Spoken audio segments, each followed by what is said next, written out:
میں ابھی پڑھ رہا تھا اس چھوٹے سی علاقے میں غزہ پٹی میں بڑی بڑی دنیا کی 4 تنظیمیں خفیہ خبر رساں ایجنسیاں موجود ہیں جو ان کی خفیہ خبریں ہر وقت پہنچاتی ہیں۔ وہ اسرائیل کی بھی ہے، امریکہ کی بھی ہے، اور سعودی عرب کی بھی ہے، اور ایجپٹ کی بھی ہے۔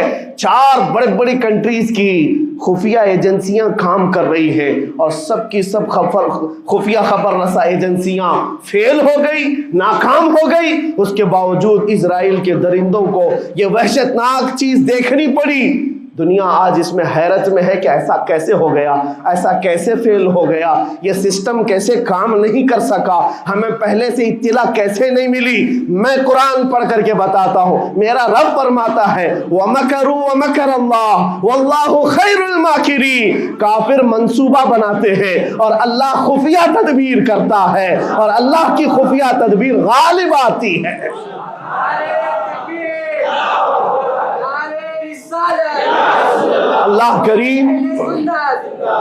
اللہ کریم جب خفیہ تدبیر فرماتا ہے سارے سسٹم فیل ہو جاتے ہیں، دنیا کی طاقتیں ہیچ ہو جاتی ہیں۔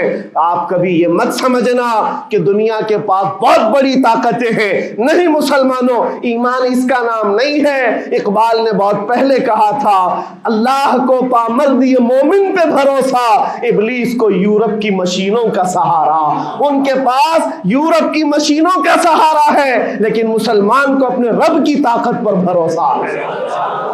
میرا رب غالب حکمت والا ہے اور وہ قدرت والا ہے۔ جس وقت رب تعالیٰ چاہے، کیا آپ نے تاریخ نہیں پڑھی، وہ اگر اپنے نبی کی حفاظت کرنا چاہے تو مکڑی کے جال سے حفاظت کرتا ہے، کبوتری کے انڈوں سے حفاظت کرتا ہے۔ وہ اپنے حبیب کی حفاظت کرنا چاہے اور کسی نبی کی حفاظت کرتا ہے، مچھلی کے پیٹ میں رکھ کر کے یونس کی حفاظت کر رہا ہے، اور ابراہیم علیہ السلام کو آگ میں ڈال کر کے بھی اس تپش سے بچا رہا ہے، اور اسماعیل علیہ السلام کی گردن پر چھری چل رہی ہے، پھر بھی اس چھری سے بچانے والا مولا کون ہے؟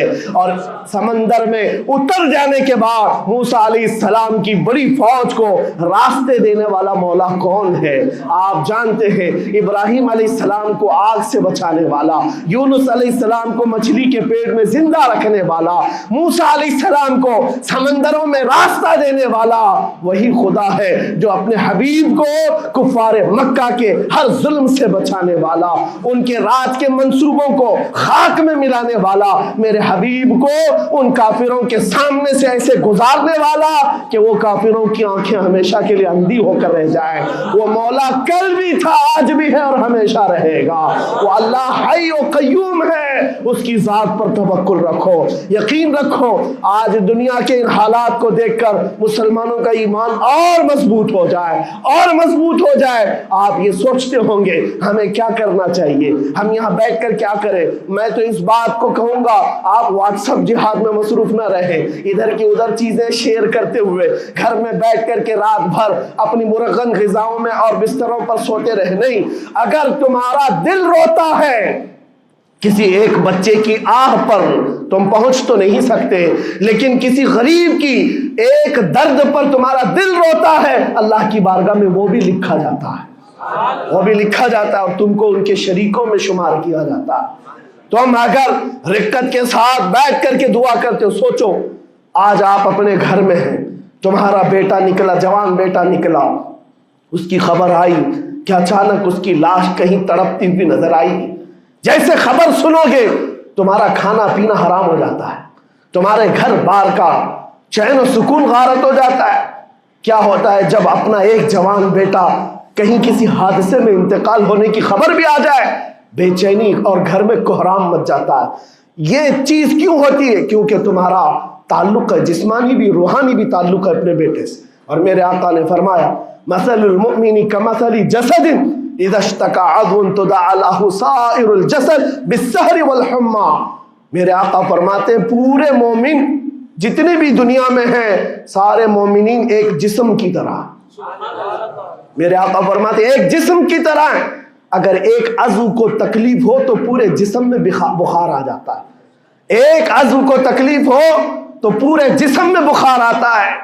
آج تمہاری کیفیت یہ ہونی چاہیے، جس وقت ان حالات کو دیکھو تمہارا دل روئے، تمہاری بے قراری بڑھ جائے، تمہاری بے چینی بڑھ جائے، اور بارگاہ رب العزت میں گڑ گڑاؤ کہ مولا اگر ہمارے برے اعمال کی وجہ سے، ہمارے گناہوں کی وجہ سے ہمارے بھائیوں پر اگر یہ آفت آئی ہے تو میں توبہ کرتا ہوں، میں باز آتا ہوں مولا، میں اپنی حرکتوں سے توبہ کرتا ہوں۔ آج تمہیں پتہ ہے یہ آج کا حادثہ نہیں، اس دنیا کو میں جتنا کوسوں کم ہے جو دغلی پالیسی رکھتے ہیں، جو ڈبل سٹینڈ رکھتے ہیں، ان کو جتنا بولوں کم ہے، میں ڈرتا نہیں ہوں اس بات پر، لیکن آج دل بھرا ہوا ہے ان مظلوموں کی آواز کو سن سن کر کے، جن کے گھروں پر رات بھر بمباری ہوتی ہے، جن کے شہر کا پورا بادل پٹاخوں سے نہیں میزائلوں سے روشن دکھتا ہے۔ میرے عزیزوں، کیسی راتیں وہ گزارتے ہیں۔ ماں رات کو اپنے بچے کو گلے سے لگا کر سوتی ہے، اس کو یقین نہیں ہوتا صبح تک میرا لال میرے ساتھ رہے گا۔ انہیں پتہ بھی نہیں ان کے دروازوں پر موت دستک دے رہی ہے۔ 5000 سے زیادہ راکٹ داغ کر کے ابھی بھی ختم نہیں کیا گیا، اور ظلم اتنا ہونے کے بعد حیرت ہوتی ہے اس دگلی دنیا پر۔ میڈیا میں بار بار یہ کہا جاتا ہے ان آتنکیوں کا خاتمہ کیا جا رہا ہے، آتنکوادیوں کو نیست و نابود کیا جا رہا ہے، جن کی زمین پر 70 سال سے قبضہ کر کے بیٹھا ہے۔ دنیا اس پر کچھ نہیں بولنا چاہتی۔ آپ کو پتا ہے ہسٹری جنہوں نے پڑھا نہیں وہ آج بھوک رہے ہیں، جن کو تاریخ معلوم نہیں ہے وہ ٹپنی دینے کی کوشش کر رہے ہیں۔ ان کو اپنے باپ داداؤں کی تاریخ نہیں معلوم، یہ فلسطین کی تاریخ پر چل پڑے۔ پتہ ہے 1917 میں صرف 4000 یہودیوں کو رہنے کی اجازت دی گئی تھی، جب یہ پوری دنیا سے مارے مارے گھوم رہے تھے۔ ان کے لاکھوں یہودیوں کو مار کر ختم کیا گیا تھا۔ اس وقت فلسطین میں 4000 یہودیوں کو پناہ دی گئی تھی، اور یہ 4000 سے بڑھتے بڑھتے بڑھتے پوری دنیا سے ہجرت کر کے آتے رہے۔ 1948 میں انہوں نے اپنے ملک کا اعلان کر دیا۔ دنیا کو یہ نہیں پتا ہے، آج سب پتا ہے، نقشہ دیکھ دیکھ کر کے سب شیئر کر رہے ہیں۔ 1970 میں اتنا تھا اسرائیل، 40 میں اتنا ہو گیا، پھر 67 میں اتنا ہو گیا، سب شیئر کر رہے ہیں۔ تمہاری عقل ماری گئی ہے جب دیکھ رہے ہو کہ ایک ظالم آدمی کسی کے زمین پر قبضہ کرتا کرتا کرتا پورا بڑھ گیا۔ اب جو مظلوم تھے ان کی اپنی زمین بھی نہیں باقی، ان کی حکومت نہیں ہے، ان کی ایمبیسی نہیں ہے، ان کا کچھ نہیں، ایک شہر لے کر بیٹھے ہیں، وہ بھی ہضم نہیں ہو رہا۔ اور میں یہ باتیں کھل کر اس لیے کر رہا ہوں کہ یہ میرے اپنے اوپینین ہی نہیں ہے، پوری دنیا کے اقوام متحدہ UN نے کہا ہے اسرائیل کو 1967 میں جو تمہارا اسرائیل تھا وہاں واپس چلے جاؤ۔ لیکن یہ دادا گیری ایسی ہے کہ وہ کسی کی نہیں مانتا، نہ UN کی، یہ سب چیزیں دنیا کو معلوم ہے، پھر بھی دنیا یہ کہتی ہے اسرائیل اپنے ڈیفنس میں کام کر رہا ہے، اپنے ڈیفنس میں کام کر رہا ہے۔ ایک کتے کی موت ہوتی ہے تو پوری دنیا بل بلاتی ہے، اور یہاں روزانہ ہزاروں فلسطینیوں کو قتل کر دیتے ہو۔ تم قتل بھی کرتے ہو تو چرچا نہیں ہوتا، ہم آہ بھی کرتے ہیں تو ہو جاتے ہیں بدنام۔ یہ حالات آج پیدا کیے گئے۔ میں آپ حضرات کو یہ بات کہنا چاہوں گا، یہ ایمان کے مضبوط کرنے کا وقت آ چکا ہے۔ میرے آقا کے فرمان پر یقین کرو، اللہ کی مدد آتی ہے اور آ کر رہے گی انشاءاللہ۔ اور یہ حالات آپ دیکھ رہے ہیں۔ میں ایک بات اور بتا کر اپنی گفتگو کو سمیٹتا ہوں، کثرت سے ان کے لیے دعائیں کرو، کثرت سے دعائیں کرو، اور اپنی غلط عادتوں سے باز آ کر اللہ کی بارگاہ میں مانگو۔ ظاہر سی بات ہے، حرام کھاتے ہو اور کسی کے لیے دعا کرتے ہو، کہاں دعائیں جائیں گی؟ اب جو بات رہ جاتی ہے یہ کچھ دنوں کے لیے ہے، وہ بھی امتحان دے رہے، ہم بھی امتحان دے رہے۔ یہ امتحان کی گھڑی گزرنے والی ہے، اور قیامت کے قریب میرے آقا کا فرمان حق ہو کر صاف ظاہر ہوگا، صاف ظاہر ہوگا، پوری دنیا دیکھے گی۔ بعض روایات میں ہے کہ حضرت سلیمان علیہ السلام کی روایتیں بھی بیان کی گئی کہ آپ نے فرمایا کہ یہودیوں کی ایک ریاست قائم ہوگی، اور صرف 50 سال کے بعد ان کی ریاست کے قائم ہو کر 50 سال کے بعد قیامت کی بڑی نشانیاں سامنے آ جائیں گی۔ اب وہ حالات آ گئے چند سالوں کی بات ہے، جتنا خون بہایا تھا وہ خون ختم ہوگا، اور خون شہیدہ سے صبح بہارا آئے گی، اور ایک دن پوری دنیا دیکھے گی جب بیت المقدس پر اللہ اکبر کی صدائیں گونج رہی ہوں گی، اور امام مہدی کا ظہور ہوگا۔ امام مہدی آئیں گے اور پوری دنیا میں صرف اور صرف اسلامی پرچم لہرائے گا انشاءاللہ العزیز۔ میرے آقا صلی اللہ علیہ وسلم فرماتے قیامت کے قریب تم دیکھو گے ہر چیز یہودیوں کے خلاف ہوگی، حتیٰ کہ پتھر بھی تمہیں کہیں گے یہودی یہاں چھپا ہوا ہے، پتھر بھی کہیں گے۔ اور حضور نے فرمایا تو یہ ہو کر رہے گا، ہو کر رہے گا، اس لیے ان کی طاقتوں پر نہ جاؤ، ان کی قوتوں پر نہ جاؤ۔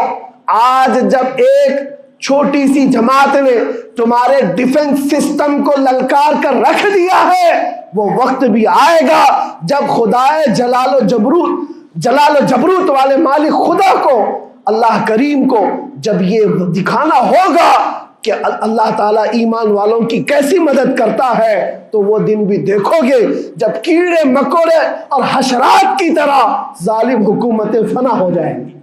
انشاءاللہ وہ وقت آئے گا، لیکن آپ تمام حضرات اپنے دلوں میں رقت طاری کریں، اپنے دلوں میں ان غریبوں کے لیے، ان مظلوموں کے لیے دنیا کیا بھوگتی ہے اس کی طرف نہ جاؤ، کون کیا کہتا ہے۔ ان ظالموں کو ان کے ساتھ کھڑے ہونے میں شرم نہیں آتی۔ آپ کو پتا ہے یہاں ہمارے ہندوستان میں بھی بہت سارے آج نکلے ہوئے سوشل میڈیا پر جنگ کر رہے ہیں، اور ان کو لگتا ہے اسرائیل کے ساتھ کھڑے۔ آپ کو پتا ہے اسرائیل ایک ایسی یہودی ریاست ہے جو پوری دنیا کے کسی بھی دھرم کو نہیں مانتے، مسلمانوں کے بھی ویسی دشمن، ہندوؤں کے بھی دشمن، عیسائیوں کے بھی دشمن۔ ان کو پتہ ہی نہیں ہے، ان کو لگتا ہے وہ ہمارا ساتھی ہے، مسلمانوں کو مار رہا ہے تو ہمارا ساتھی، جبکہ وہ صاف انکار کرتے ہیں کہ بتوں کی پوجا کرنے والوں سے ہمارا کوئی رشتہ ہی نہیں۔ وہ یہودی ہیں، وہ پوری دنیا میں اپنے آپ کے متعلق یہ عقیدہ رکھتے ہیں کہ اللہ نے ہم کو ایک خاص مٹی سے بنایا اور سارے انسانوں کو کچرے سے بنایا، ساری دنیا کو کچرے سے اور جانوروں کے فضلے سے بنایا، اور ان کو ایک خاص جنت کی مٹی سے بنایا۔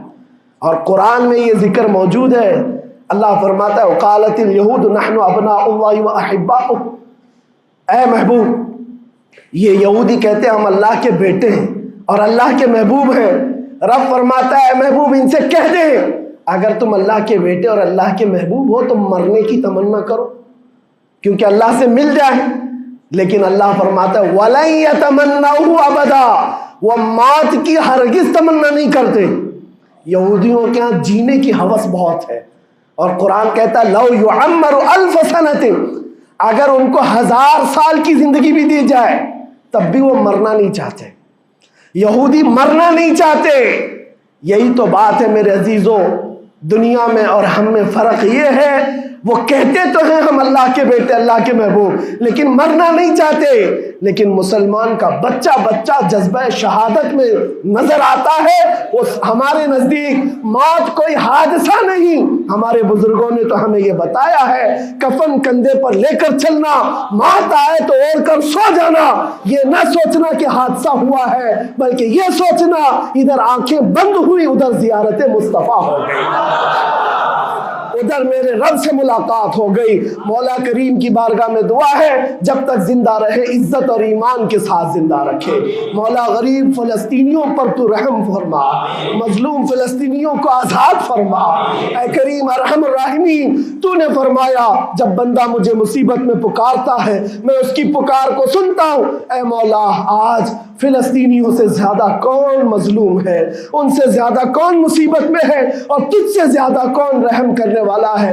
اے مالک و مولا ان پر رحم کی بارشیں فرما، اے اللہ ان پر رحم کی بارشیں فرما، اور ظالم طاقتوں کو فنا فرما دے، ان کو نیست و نابود فرما، ان کو کیفر کردار تک پہنچا، اسلام و سنیت کا بول بالا فرما، کفر و شرک کا منہ کالا فرما۔